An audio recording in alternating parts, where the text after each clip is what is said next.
All right. So again, welcome everybody. We're here today for our Health Council talk with Liv Magra from Tripmaster. So I'm going to go ahead and turn it over to her and welcome. Okay, thank you very much for Right. having us. Do we have Linda Atencio on the call? I believe Linda is joining in, and I am I am on as well. Okay. If you would like, I could make the introduction. Yep, that would be great. Wonderful. Good afternoon, everyone. Hi, I'm Daryl Madalena. I am from the Pueblo of Jemez. I serve as the tribal liaison for United Healthcare. We are here to introduce Tripmaster, a transportation vendor that United Healthcare is working to contract to help serve with New Mexico's transportation needs. This is an introductory meeting about Tripmaster and their services. They are already an established transportation vendor within the state of New Mexico. So if there are any questions or any topics related to contracting or future presentations, please direct those questions directly to Tripmaster and their respective representatives who are in this meeting. Thank you. And we'll hand it off to Tripmaster. All right, thank you very much, Daryl. So I am Liv Magra. I'm the Chief Operating Officer for Tripmaster, and I have several of my team members with me.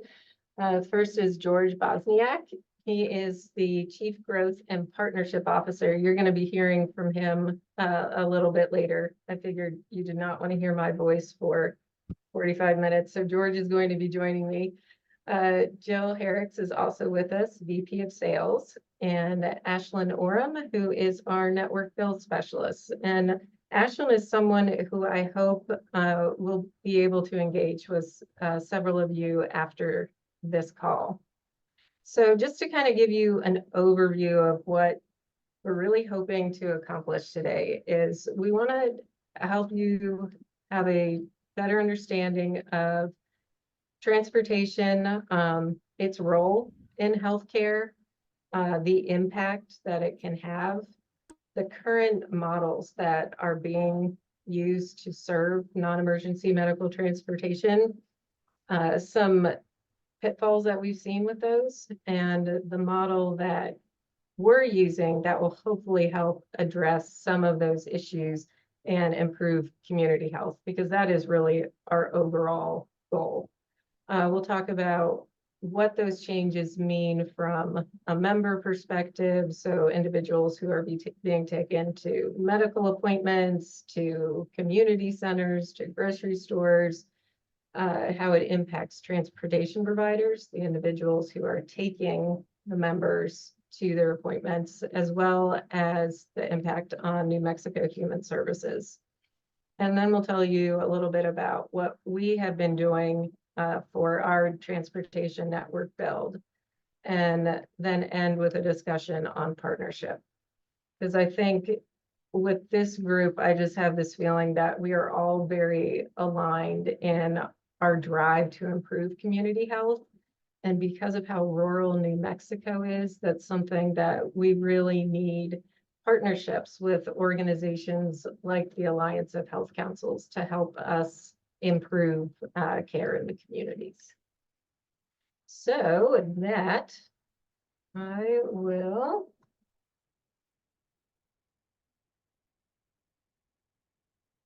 okay, let me give you a little bit of background on Tripmaster.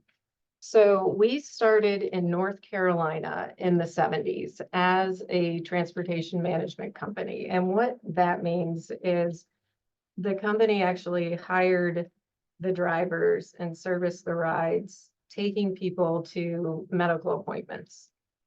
And the individual who started the company was very forward thinking, because he realized the huge gap in the market at the time was that there wasn't any kind of technology that was being used to schedule and dispatch these trips that were being served. And as a result, there were a lot of needs that could not be met because there weren't efficiencies. And those efficiencies could easily be addressed by using software. So we switched to fully focusing on being a software development company in the scheduling and dispatching arena.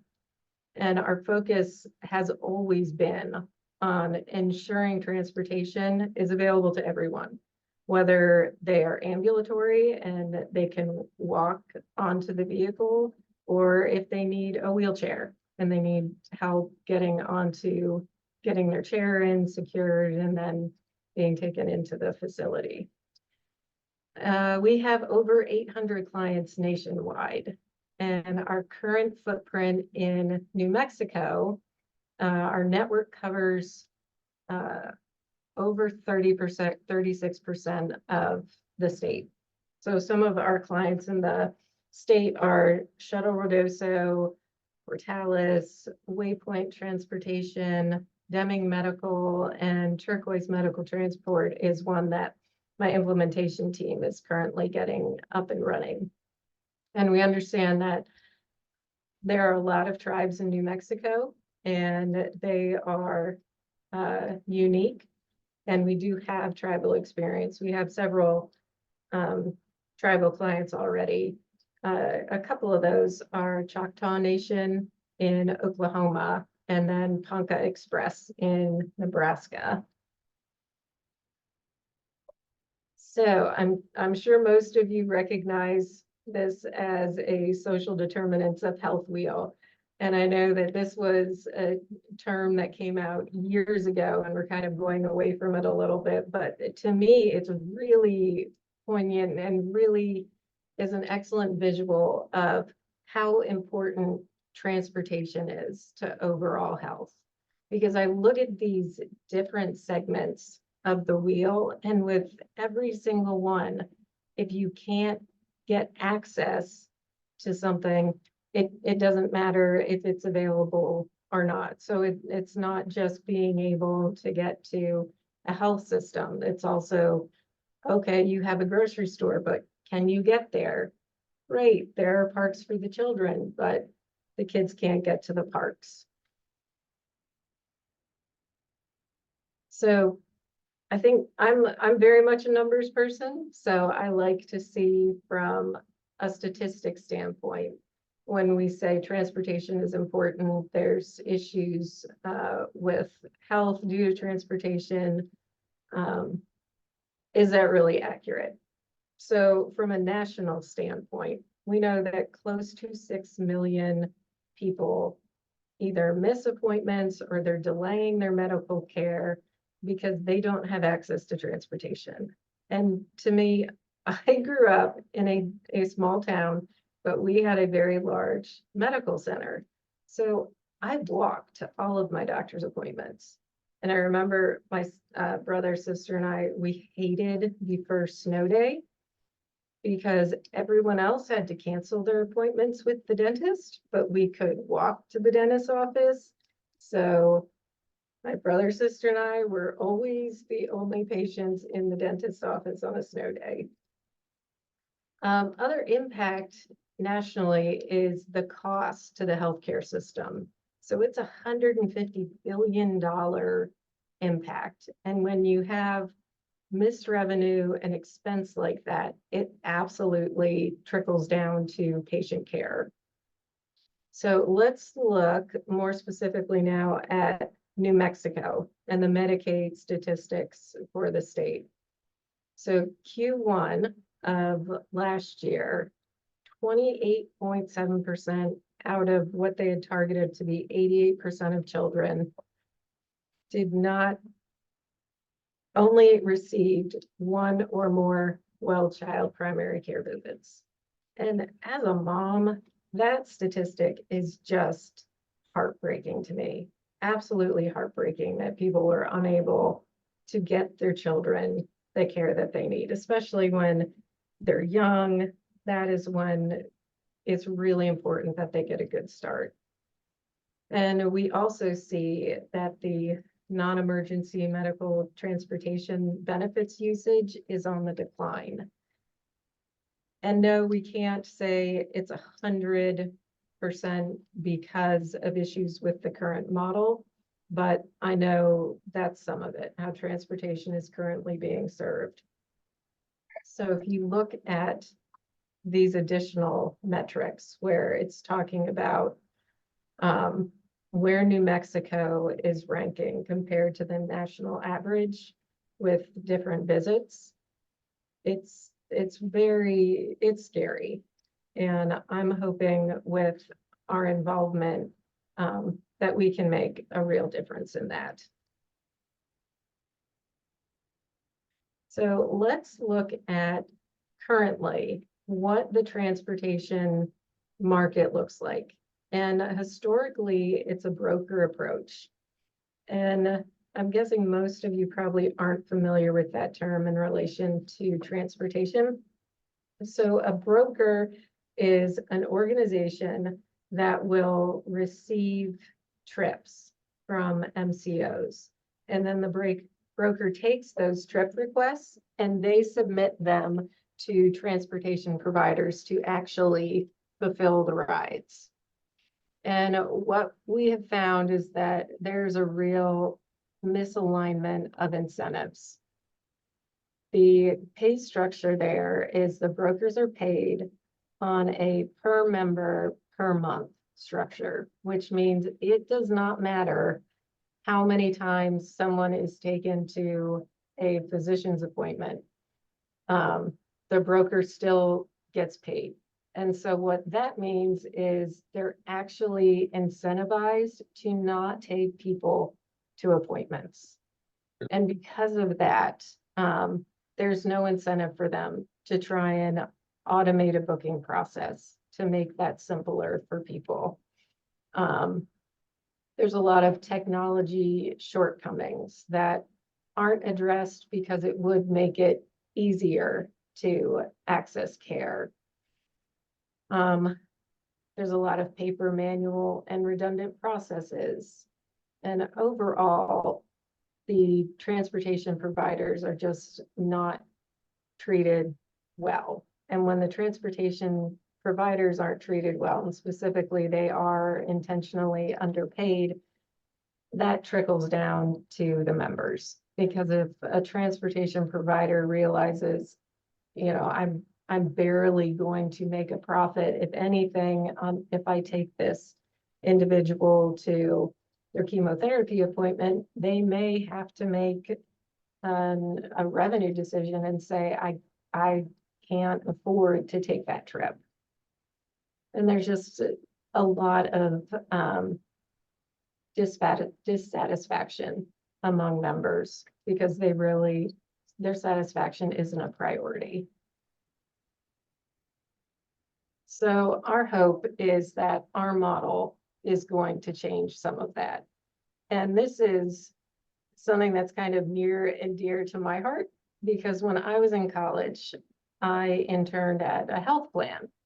And I remember sitting next to the customer service department, and they were taking these calls, and there were so many calls they took that were to say the individual needed to cancel their appointment. And again, living essentially on top of the hospital, I just thought, how are people not getting to a hospital? And it really stuck with me.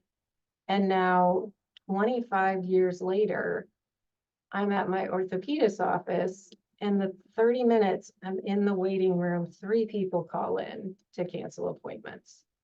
And I just thought, in 25 years, how have we not made this better? So taking our expertise in the industry as a company that started as a transportation provider, then filled the gap with transportation software, we're now going to step in and also play a role of what was formerly a broker, but we are looking at it differently. And I think one of the main difference is members and transportation providers are our key focus, making sure that we're improving community health and that we're treating these transportation providers well. That is really top of mind for us. So what we're doing is we're aligning our incentives and the technology to improve those health outcomes. So we have a full suite of technology that we're going to utilize because technology is critical. I mean, in today's day and age, technology is extremely important, but in a situation like transportation, it is absolutely vital. And we are experts in the field. In the typical broker model, they aren't software companies, they aren't tech companies. They're missing that component. And unfortunately, that has a huge negative impact.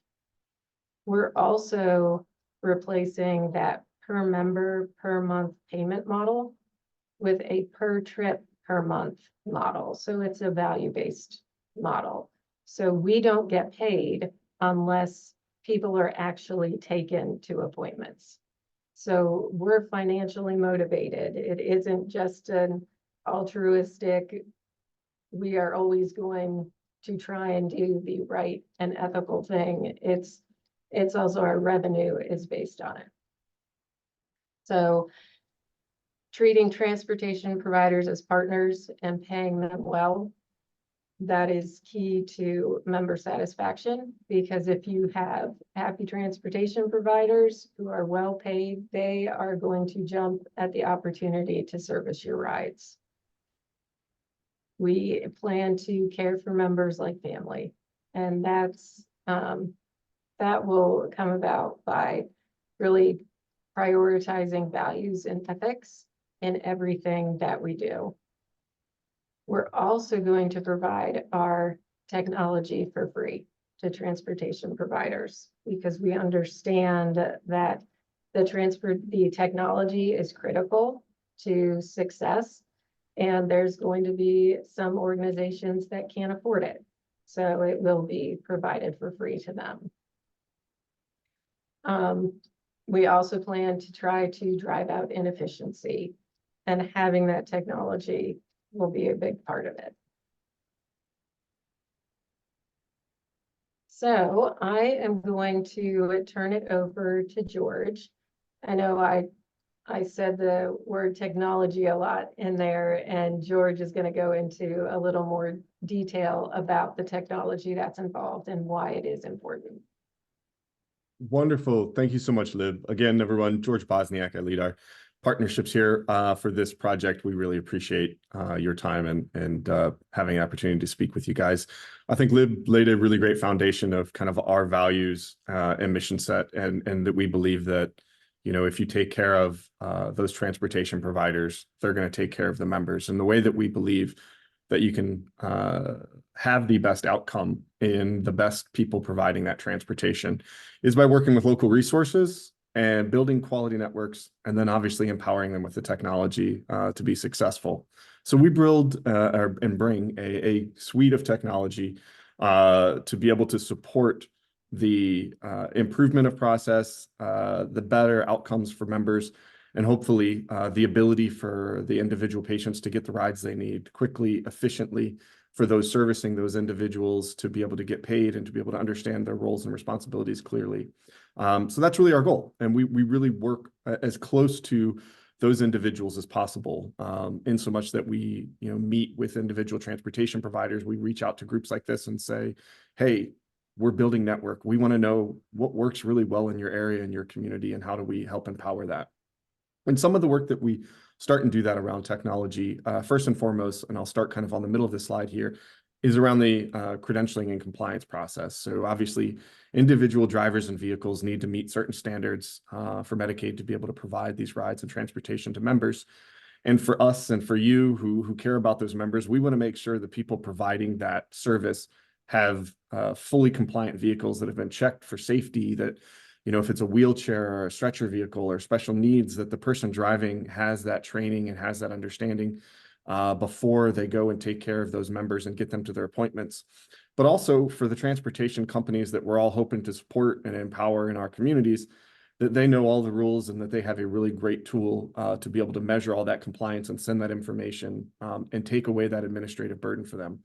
So through this program and the network that we're looking to help build with your support, we certainly want to give them a best-in-class credentialing platform. So we give all of our transportation providers a full platform, and we work with them on putting all of their paperwork for administrative, whether that be business registrations with the state or driver's license, background checks, vehicle inspections, all of that information in kind of one spot. We'll give those transportation providers that technology, we'll train them, and we'll be able to show and digitize that so that they know that they have valid drivers and valid vehicles to be able to support the needs of the members per the state of Tennessee's requirement, or state of New Mexico's requirements. So once we do that and we work with that, again, we certainly are here to look to guidance and to help from you guys in your communities as to, who are those transportation providers that are doing best. We have our lists and the people that we are already currently working with in the state of New Mexico, but you guys are much closer and have been embedded in these communities, and we want to be able to empower those with you. Another layer of technology that we give to individuals in our network is the scheduling dispatching platform. This is a industry-leading standard for organizations to be able to communicate the ride, pickup times, drop-off times, produce a full clean claim, have GPS tracking of where that individual is and where they're moving. And again, all of these platforms and solutions that we give to those that are providing this transportation resource, we do at no charge. And provide that software process. Finally, on the back end, for those transportation providers, we want to make sure that they have the ability to process a clean claim. So a clean claim is, that your driver and vehicle match the standards of the requirement, that you perform the ride through the scheduling and dispatching software perfectly, and then getting it out up for payment. So again, encouraging high quality, very professional transportation providers, giving them the tools that they need to be successful, we believe leads to the best outcomes for members and the best outcomes for health measures that we want to have for the state of New Mexico. Just to add a little bit to that, a little bit of color, we have gone on site with places that they are strictly pen and paper, which is dangerous enough, because I think we all know what happens when we just write things down and try and manage it without any kind of electronic assistance. But there was one transportation provider office we went into, and they wrote down the rides for the day on slips of paper, cut them out, put them on a table, and then the drivers would come in and just pick up a slip of paper. So somebody sneezed over the table, Jane's slip fell on the floor, and suddenly Jane is missing dialysis because it was all done manually. So technology is a really important factor.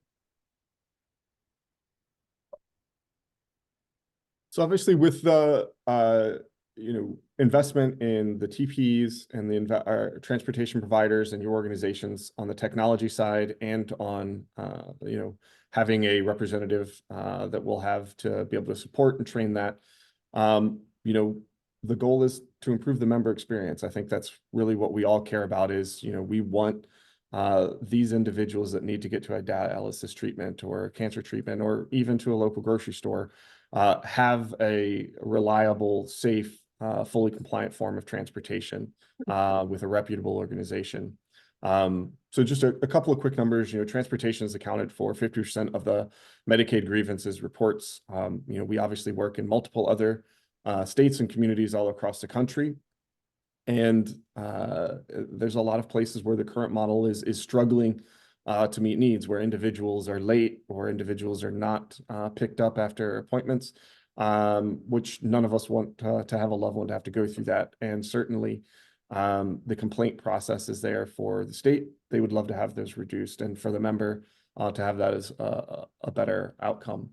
Obviously with United Healthcare being part of the supporting of this structure, they'll be able to manage and handle those complaints, and we'll be working directly with all of our local community partners to ensure that there's clear, clean communication, and all of the information about trips and information about drivers and vehicles that we'll have on the technology are shared up there.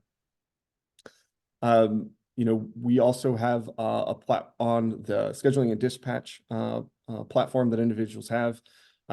We believe that having the ability to track those rides where, I know as Lib said, it's no longer a piece of paper. It's a clear, here's dates, times, locations, GPS, and it's clear all the way down to that transportation provider that's actually providing the ride, all the way up and reportable up to the state of New Mexico, so that there's clear transparency that everyone's doing the work that they're supposed to be doing, and that member is being taken care of, and hopefully reduce that total number of complaints from those individual members about that experience.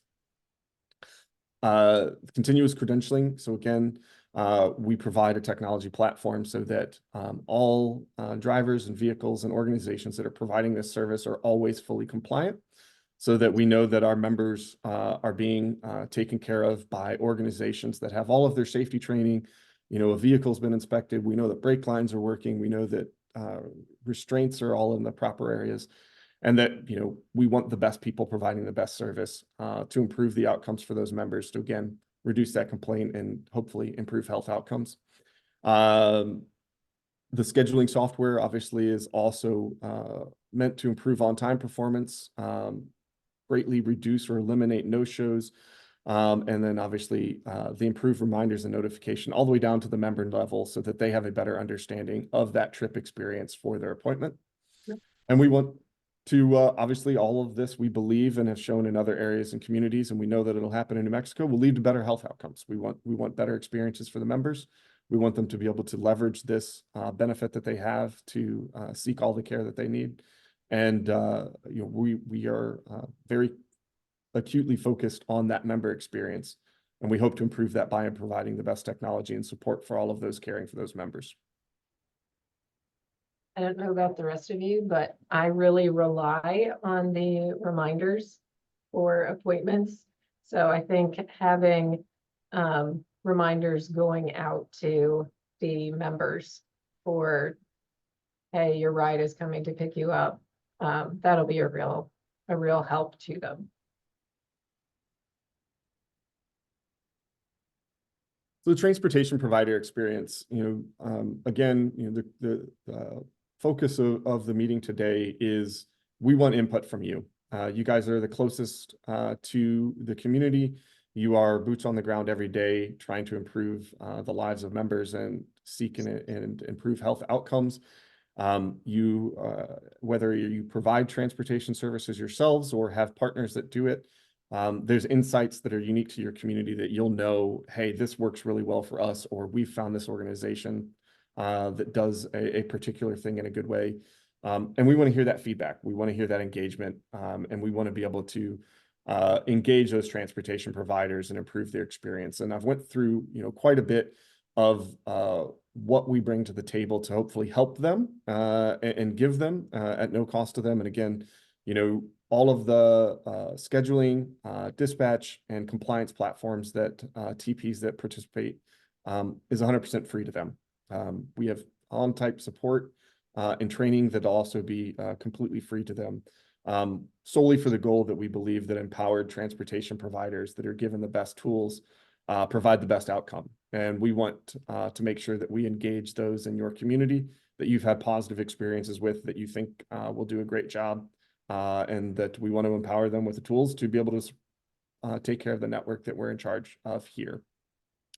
Lib went through in a very great detail of how we align incentives.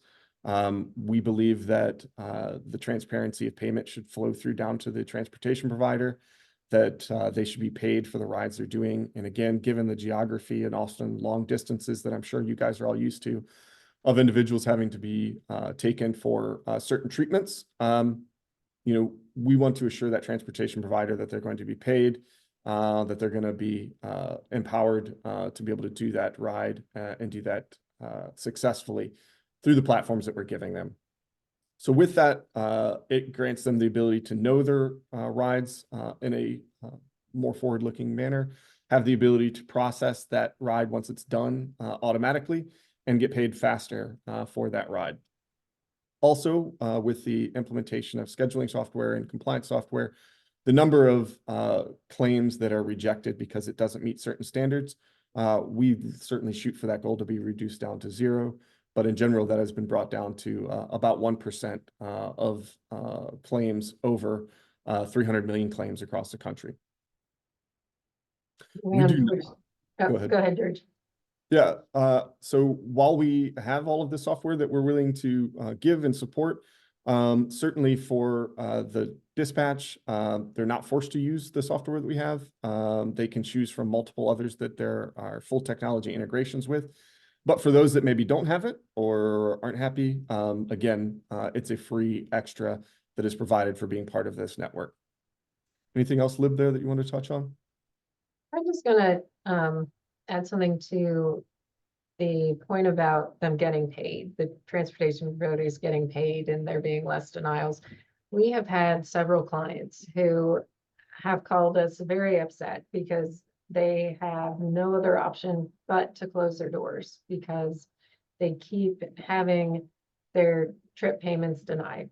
And it's usually because there was an issue with the technology. So when we have this blurb in here about them getting paid faster and less denials, that's something that is actually also good for the health of the transportation provider community in general and making sure that they stay in business. Back to you, George. Yep, wonderful, thank you. So that's a general overview of, you know, how we approach transportation providers. We hope to meet with each of you if you're providing transportation as a service or if you have partners that are providing transportation as a service. Our team wants to meet with them in person. We'll get to know you. We want to understand what your challenges are. We want to talk through this process. We want to, you know, help train you on the credentialing platform, all because we think that if you get the best technology, you get the best resources, you're going to be empowered to produce the best outcome. And we hope that this model will help with getting paid, help with compliance, and help with your ability to better the outcomes for that member. Next. 1 second. My computer's not helping me. Okay.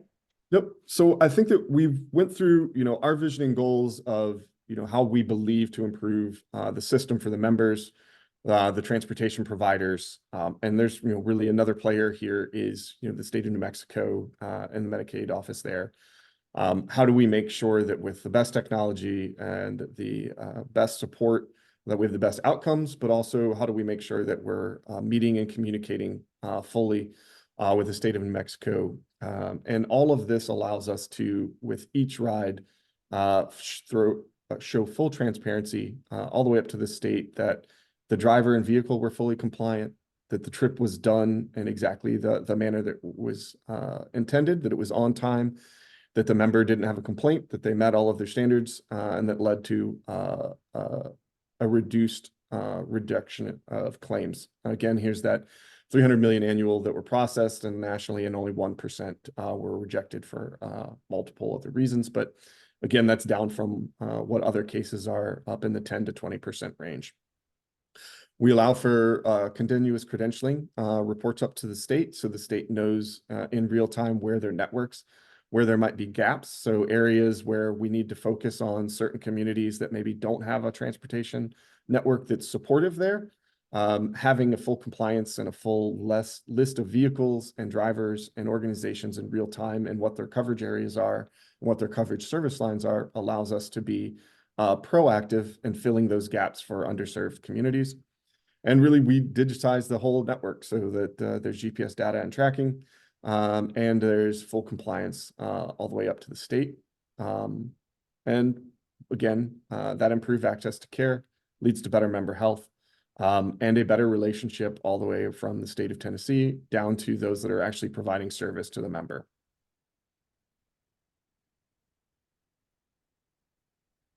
Okay, thank you, George. So now we're going to talk about the network build for a little bit. And what the network build is making sure that we have transportation providers who are able to service the rides in New Mexico. And there's your traditional transportation provider network. And these are companies who are licensed transportation providers. They own all the the fleets, they have vans that have wheelchair and stretcher capacity. One of the issues we encounter in New Mexico, though, is that the state is so expansive and there's just not enough coverage, only utilizing those traditional transportation providers. So in New Mexico, we are going to be relying on really building out that non-traditional network. And that will include faith and community-based networks, volunteers, et cetera. And it's that group that I think we could really use this group's help with getting connected with. So far what we've taken, the steps we've taken is we've identified roughly 100 of the traditional transportation providers. We've done calls and emails to them. We've set up a website and I have the link to it there to give them more information. We've mailed out postcards and we're actually going to be on site visiting in the state and attempting to sign up more both traditional and non-traditional providers in March. Our go live for the Medicaid portion of our build is going to be July 1st. So I know, it's mid-February, so July still seems probably far away. I know it does for my daughter who is in 5th grade, and July seems like it's an eternity, but it is going to be approaching very, very quickly. And we want to do everything we can to make sure we have a strong network. And part of that is going to be involving community-based organizations and reaching out to groups like the New Mexico Alliance of Health Councils. So partnership is definitely key. I had one of my leaders told me recently, he said, I just realized I can do things on my own, but I can't do anything on my own well. When it works best is when I have let my team partner and work with me. And that's what we're seeing so far with our role in the market. We have the technology, we have the right organizations involved to bring the best of breed technology. We have the partnerships of the healthcare organizations. We're partnering with transportation providers. And we really need that tribal and community-based partnerships as well. And this is where it's not just, we want you to help us with any contacts you can give us for a network build, but it's also, we want to make sure that we're meeting the needs of the members. And being in the community, you are the ones who are going to have that day-to-day, face-to-face personal experience with transportation in your area. And that knowledge is invaluable. We've had the opportunity to meet with 2 tribes so far, and it's just amazing the information you can glean. And it's what we receive from them, we've already been able to make sure we've included in our program and made a note of, okay, this is what they have seen that we really need to address and change. So again, some of the non-traditional avenues we're going to be pursuing are friends and family. I know when I had surgery and I was not allowed to drive, I relied on my family to take me places. Faith-based organizations. This is a great opportunity for retirees. Have them as volunteers. My parents are both retired, and probably once a week they are driving someone to a community center or a doctor's appointment. It's something that I think people really enjoy when they realize it's an opportunity out there. I personally would not want my mother as part of our network because every time she gets behind the wheel of a car, she drives like she stole the thing, is in a high-speed chase. But still, we need people like that who are willing to volunteer and help make transportation happen. And I'd introduced her at the beginning of the call, but I have her contact information here.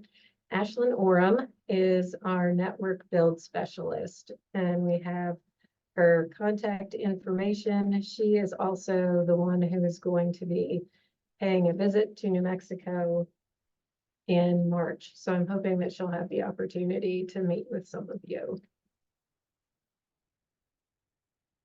And on to questions. We have some here to give you some kind of idea of what we're looking for. So if people wanted to take themselves off mute, if they have something they wanted to add, what are you hearing from your community members regarding transportation? And not just what are the issues, but what is going well? Because we don't want to try and fix a component that isn't broken. We want to make sure that the good remains and the opportunities for improvement we are able to improve upon. Does anyone have any thoughts on that?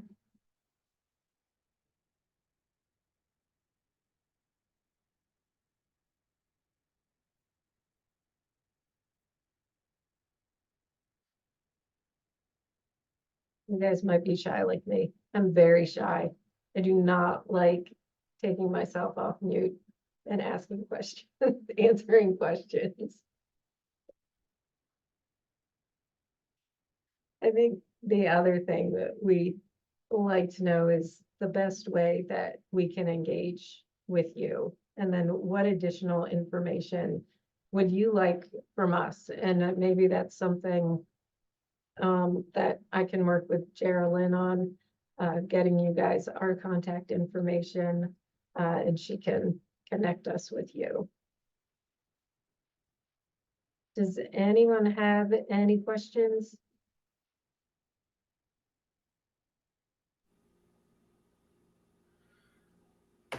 All right, I have one. That's okay. since you're speaking on rural communities, there are rural communities that some don't have rural addressing, just a post office box or a post office. How Okay. how does Tripmaster make sure that they get the right information to get to a client's home if rural addressing is unavailable? So if the address isn't available, we have an area where you can input notes. And essentially, if it is somewhere that absolutely cannot be found on a map, and we do have that, not infrequently, that information would be entered into the system. So the driver would have that, and rather than having Google Maps pop up on his screen while he's driving, he would have those notes that he can reference. So he's sure that he makes it to pick up the number.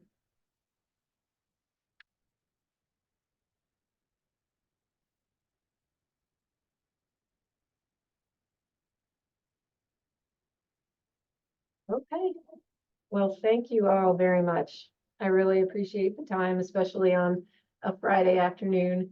I know people like to kind of relax and maybe not be in a meeting, but I really appreciate all of you who showed up to participate.